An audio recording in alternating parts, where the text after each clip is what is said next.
ቢስሚላህ ራህማን ራሒም። ይህ ቁርአንን በአንድ ወር ውስጥ ያንብቡ ፕሮግራማችን ነው። ኢንሻአላህ ባለፉት ክፍለ ጊዜያቶች ፊደላቶችን ለመለየት ድምፃቸውን እና ቅርጻቸውን ሞክረናል። በአሁኑ ክፍል ደግሞ የምንመለከተው ምንድነው? ፊደላቶች ተቀጣጥለው ሲጻፉ የሚኖራቸው የራሳቸው የሆነ ቅርጽ አለ። እነዛን ቅርጾች የምንመለከት ይሆናል። በትምህርት አንድ ላይ ትኩረት ከምናደርግባቸው ፊደላቶች መካከል የመጀመሪያዎቹ አራት የአረብኛ ፊደሎች ይሆናሉ። ፊደላቶችን ለማስታወስ ያክል ቋሚ ቅርጽ ያለው አሊፍ ነው። ባ ከታች አንድ ነጥብ አለው። ታ ከላይ ሁለት ነጥቦች አሉት። ሳ ደግሞ ከላይ ሶስት ነጥቦች አሉት። ከላይ ሁለት ነጥብ በስተቀኝ ከላይ የተጻፈው ታ ነው፣ ሁለት ነጥቦች ስላሉት። በስተቀኝ ከታች በኩል የተጻፈው አሊፍ ነው። በስተግራ ከላይ የተጻፈው ባ ነው፣ ምክንያቱም ከታች አንድ ነጥብ ስላለው። በስተግራ ከታች በኩል የተጻፈው ደግሞ ሳ ነው። እነዚህን ክፍሎች ያሳለፍነው ክፍል ላይ በደንብ በዝርዝር ተመልክተናቸዋል። ግራ መጋባቶች ካሉ ያን ቪዲዮ ኢንሻአላህ በድጋሚ ተመልከቱት፣ ነገራቶች ግልጽ ይሆንላችኋል። አሁን በዚህ ክፍለ ጊዜ የምናተኩረው ዋናው ትኩረታችን ወይም በዚህ ቪዲዮ ላይ ዋና ትኩረታችን የሚሆነው መጀመሪያ አሊፍ ከፊደላቶች መሃል ሲመጣ፣ ከፊደላት መጨረሻ ሲመጣ እና ከፊደላት መጀመሪያ ሲመጣ የሚኖረው ቅርጽ ይሆናል። በቀይ የተጻፉት ቃላቶች በጠቅላላ የአሊፍ ምሳሌዎች ናቸው ማለት ነው። የመጀመሪያውን ቃል ብንመለከት አሊፍ ከመጀመሪያ መታለች። ቋሚ ቅርጿን የራሷን ቅርጽ ምንም የቀየረችው ነገር የለም። መሃል ላይ በምትመጣ ጊዜ አሊፍ በስተግራ በኩል ሌላ ፊደል ቢኖርም ተቀጣጥላ አትጻፍም። አሊፍ ተቀጣጥላ አትጻፍም። በስተቀኝ ካለው ጋር ተቀጥላ ትጻፋለች። በስተግራ ካለው ጋር ግን በጭራሽ ተቀጥላ አትጻፍም። መጨረሻም ላይ ስትመጣ ያው ራሷን ቅርጿን ይዛ ነው የምትመጣው። እዚህ አሊፍ የምታወዛግብ ፊደል አይደለችም።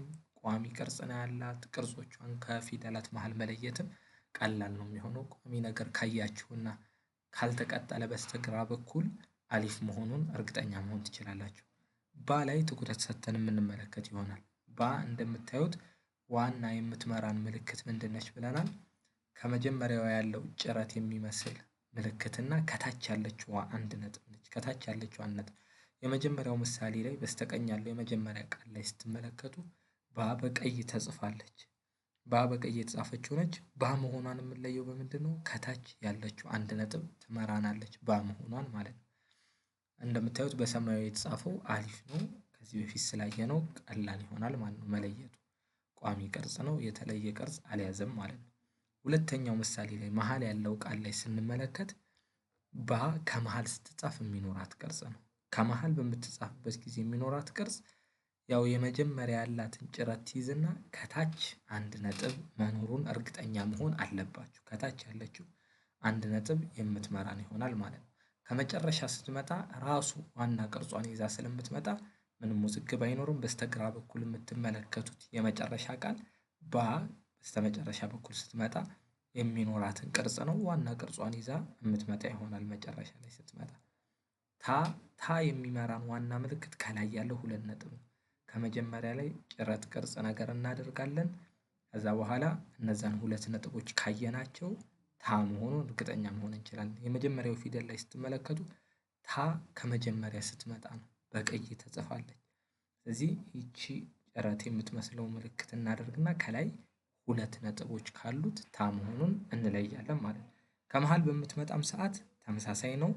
ነገር ግን የሚመራን ይቺ ጭረት ነገሯና ከላይ ያሉት ሁለት ነጥቦች፣ አደራችሁን ከላይ ያሉት ሁለት ነጥቦች ታን ለመለየት በጣም ወሳኝ ስለሆኑ እነሱን ትኩረት መስጠት መቻል አለባችሁ። የመጨረሻ የምንመለከተው ከመጨረሻ የቃሉ መጨረሻ ሆና ስትመጣ ነው።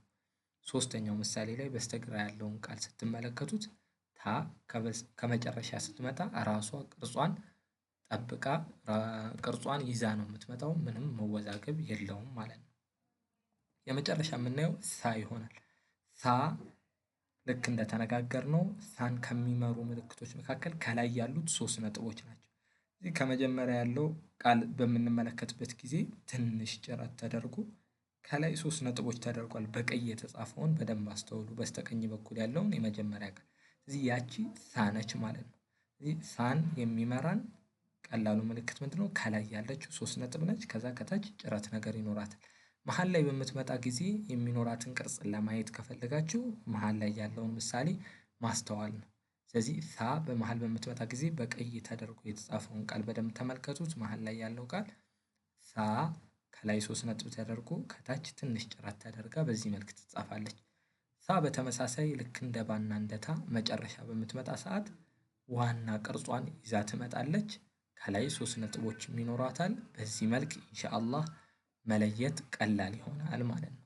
ስለዚህ ባ ታና ሳ ነጥቦቹን ማስተዋላችሁን መዘንጋት የለባችሁም። አሊፍ ደግሞ ያው ቋሚ ቅርጿን ይዛ የምትመጣ ይሆናል። ብዙ ተለዋዋጭ ቅርጽ ስለሌላት ውዝግብ ውስጥ አትከትም ነው።